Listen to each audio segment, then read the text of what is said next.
So I want to talk about an approach that I've been using in a whole bunch of projects that comes from the social science. I'm a cultural anthropologist. It comes from anthropology and kind of what does anthropology look like when it's applied in action. And I think of it as big plans, community action. So tying what's going on at the planning level to what's happening at the community level. And I'm calling it engaging and innovating from in between.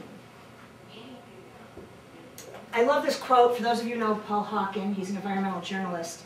And he has this great quote, "The world seems to be looking for the big solution, which is itself part of the problem, since the most effective solutions are both local and systemic." So the question is, as kind of you were talking about, Lori, how do we do things individually but work together so that we are working towards some kind of bigger community and system change, right? Not just getting people to change their individual behaviors. And I want to just share some ideas about that. So this is the kind of model that actually was developed when Lori and I were both working at the Field Museum by us to look at how do you take bigger plans, how do you identify community assets and community concerns and bring them all together into community-based sustainability action. Beyond just the city wants people to retrofit their homes, so they work through community organizations to get them to retrofit their homes. It's much more interactive than that, and thinking about, is retrofitting our homes what we want to do, and if it is, how do we want to do that, and how does it lead to broader community and social change? So there's 5 key components I want to emphasize, which is forming partnerships, like we're doing here, understanding the big picture, identifying community assets, concerns, and barriers, integrating work into existing programs that have broader goals, and then reshaping solutions and innovating new ones. So this is just an example of all the partnerships that we formed when we were working on some projects at the Field Museum. They were both partnerships within communities of people that didn't normally work together, so really pushed their thinking and tried to achieve bigger change on the community level, as well as partnerships with people outside of communities, like we're doing with ISEIF right now and CUB. This is a project I worked on in Cleveland, and this is just an example of how do you get people to understand the big picture by combining science and technology concepts like energy efficiency or smart grid with a place-based approach that says you're actually already doing all these things and this all relates to you. And like you always are talking about, Johnny, innovation and invention are part of all of our cultures. They're not foreign to them. We also want to identify community assets as the foundation to build on and address concerns that people have and address barriers. We want to integrate our work into existing programs. This is actually something Lori worked on at the Field Museum, where Hanul Social Services, a Korean social services organization, was integrating climate change into their Green Living Guide and their programs about Korean history with seniors.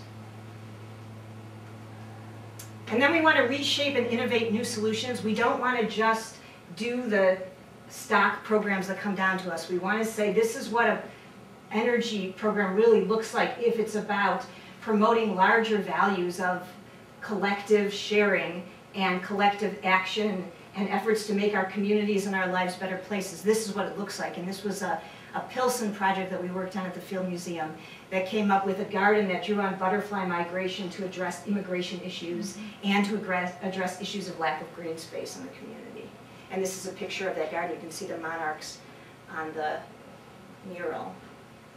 This is another example of what kinds of things happen. What are the results that happen when you allow people to come up with their own solutions? This was the Sustainability Toolkit poster campaign. This was a young woman, a student here, who submitted a poster and said she's sustainable by engaging in activities with senior citizens at a nursing home. And she had never thought of that action as something that's about sustainable communities until her friend asked her to submit a poster. This is from Cleveland, where I worked, of a guy, I love this one. He says, "When I balance my creative thinking with critical thinking, I am sustainable Cleveland." He's the head of a visual arts department at a university in Cleveland.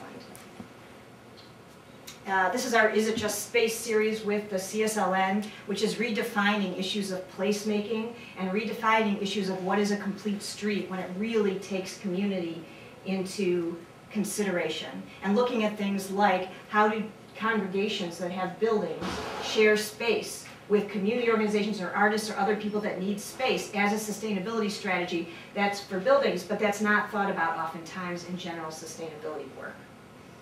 So what we're aiming for is behavior change, but what the research shows is that behavior change happens when contexts change. We have a lot of influence. People do not make decisions in a vacuum. So if we change the context, we will change how people behave.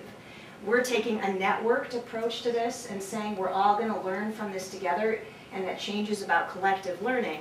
And it's really about transformation. And what I tried to do here is take all the stuff that I talked about with each of you over the last week and a half, or read about in your plans, and put some little blurbs together. You can tell me later, this is going to be a work in progress, you can tell me later it's wrong, or you want things tweaked.